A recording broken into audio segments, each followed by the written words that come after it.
Welcome back to the channel. Once again, pulling some double duty here. We are doing holsters today. Just finished up the one with Four Brothers. So today we are bringing to you for the second holster the Crossbreed Rogue system. This is for the P365X Macro, just as the Four Brothers holster was. Some major differences here. This one is all Kydex as well, has the sidecar. This is my first one with a sidecar like this. This one has the claw or wing, whatever you'd like to call it. And what I think I'm going to do with this one is I'm going to see if either Crossbreed has one, or I'll get a hold of Jason and I'll try to fit his claw on there, because as you can see, this one doesn't quite line up with where the belt is completely. It's about 3/4 of the way there. By adding his on here, I think I can get it into the same area. Yep. So I may be getting hold of Jason to get another claw, or if Crossbreed doesn't have one, whatever, to get that where I want it, because this also sits quite a bit lower, and I would like to have it stick up further. So that's probably going to come off and be replaced with something like what was on the Four Brothers.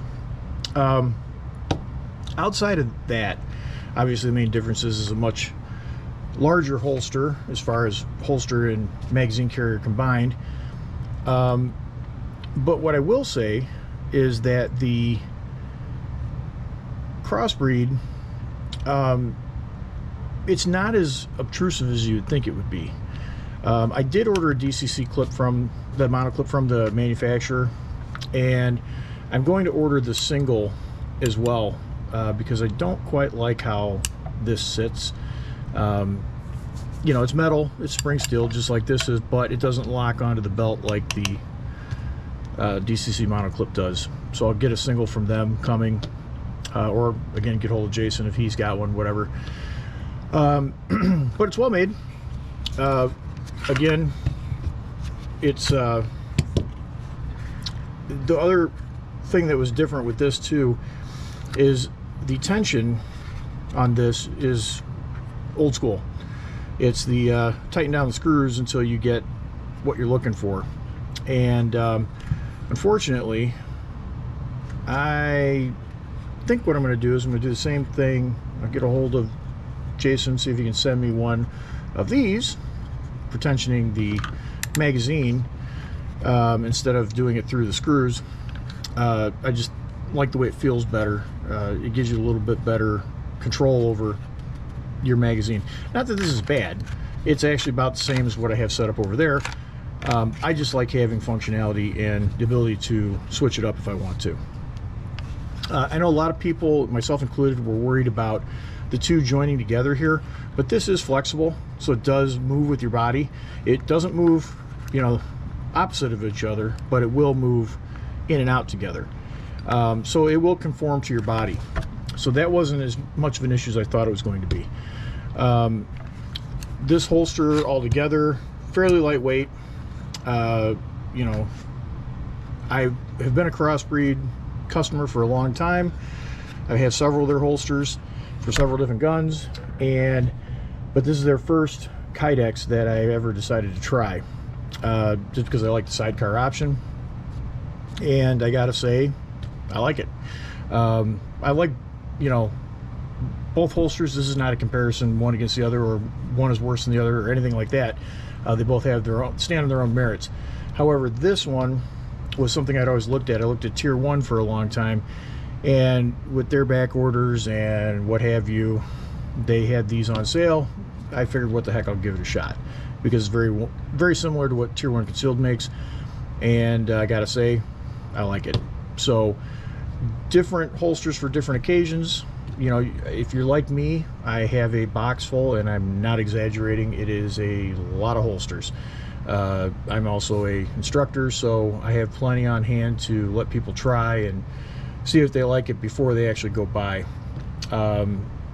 So if you have a bunch of holsters and you want to try things out, you know, get with somebody who has, or I'm sorry, if you don't have a lot of holsters and you want to try one out, get with somebody who does have a lot of them. Anybody who carries, like me, will tell you you're going to end up with plenty of extras, and this is why, because there's different holsters for different occasions, different pistols. You know, you may just want to grab something simple and run out the door, you know, and not have to worry about carrying a spare magazine holder, what have you. Or you just want to have something on you, you're just taking a quick trip or whatever. I know some people say, oh, always carry everything. You know, I get it.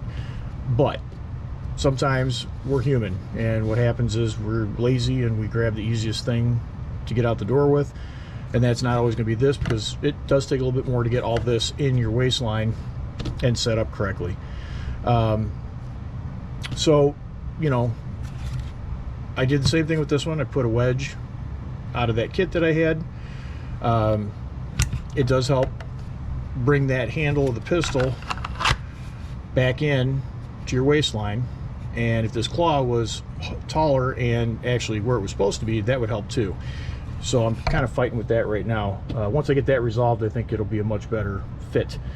The only other thing too that I don't care for is right here on the magazine clip. It's not a big deal. It does allow you some movement, but I would much rather have had this be dual drilled so that it, you know, and actually made for 2 holes instead of just 1, because you are stuck with a clip now that's going to be moving around quite a bit, and I don't know if I like that. I know it's good for adjustment purposes, but I just don't think it's what I want to run with.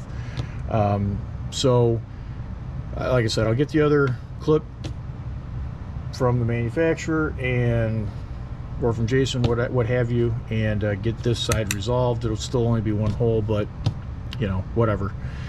And again, this one, I'll tell you a little something here. So when I ordered this holster, it said for the P365 macro with TLR7 sub. That was the only option they gave. They didn't give the TLR7A as an Apple, Alpha, what have you. So I thought, well, that's interesting. I wonder if it actually works with the sub. And at the time, I still did not have my 1913 kit on there. So I put it in, and I experienced the same problem. It was too tight. So once my 1913 kit came in, I came back to it and I said, oh, let's see how it feels. And now it's perfect, just like it's supposed to be. You shouldn't have to fight with your gun to get it out of the holster. That's just going to create problems for you in a stressful situation. So you want to make sure you have the proper fit for what you're carrying. So pay close attention when you go to these holster sites and you put in your information. Make sure you tell them exactly what you have. If you have something that's, you know, a threaded barrel with a comp on the end, you know, this one, you may have enough room. It's still going to stick out, okay, because there's not that much there. And I believe with the Four Brothers, yeah, it's about the same. So if you have something that's been highly customized, oops, sorry about that, something that's been highly customized, this holster may or may not work for you. That compensator may be poking you in the, you know, nether regions, and you don't want that, especially if it's hot. That's what I do like about these holsters, is it keeps it enclosed. You're not gonna, you know, burn yourself easily with this. And I do also go with the full sweat guard. And for those of you that don't know what that is, that brings this up here. You can get them where they're trimmed off down here, but now you don't have anything protecting your gun from your body. And if you're not wearing a shirt underneath and you're just rubbing up against this, oops, sorry, again, and you're rubbing up against your slide, it's going to rust. That sweat is going to take its toll. So keep that in mind when you place an order for your holster and they ask you what length sweat guard you want. If you're not comfortable with a full, you know, do you, but understand that you got to put something else back there to keep you from sweating on it. So again, I really like the holster. Like I said, I did replace this myself. It did come with a separate clip like this that was mounted down here a little bit further. It had the provisions for the DCC mono clip. It wasn't an option when I placed an order for the holster, so I went ahead and bought one and put it on myself. That being said, if you like the stand by and I'll show you what it's like on the body.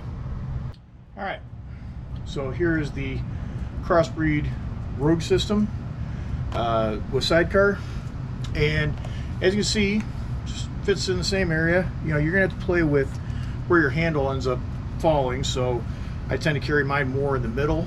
That way it gives the handle a chance to tuck in. But as you can see, it's not sticking out very much at all. Rides right up against your stomach. And with the right wardrobe, and I think once I get that claw, it's going to bring the handle in a little bit better. But as you can see, it really doesn't print either.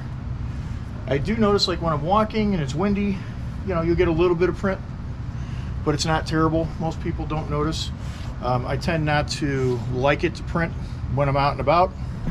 However, it does happen. You want to minimize that as much as possible. So hopefully you got something out of this. Again, check out Crossbreed holsters, their Rogue series. If you have a P365X macro, make sure you get there. If you're going to put a light on it, order it. Get the 1913 rail. Crossbreed, they need to fix that on their website. However, it works perfect. Everything's really comfortable, feels good on the body, not too bad to sit in for long periods of time. I know it's a big concern for a lot of people. It's really comfortable. So hopefully you like what you saw. Please remember to hit that like, share, and subscribe. If you have any questions, post them up down below. And what do you think? Do you carry a Crossbreed Rogue system? Do you like Crossbreed holsters? Let's have a conversation. Go ahead and put your comments in down below, and we'll talk then. HEBE out.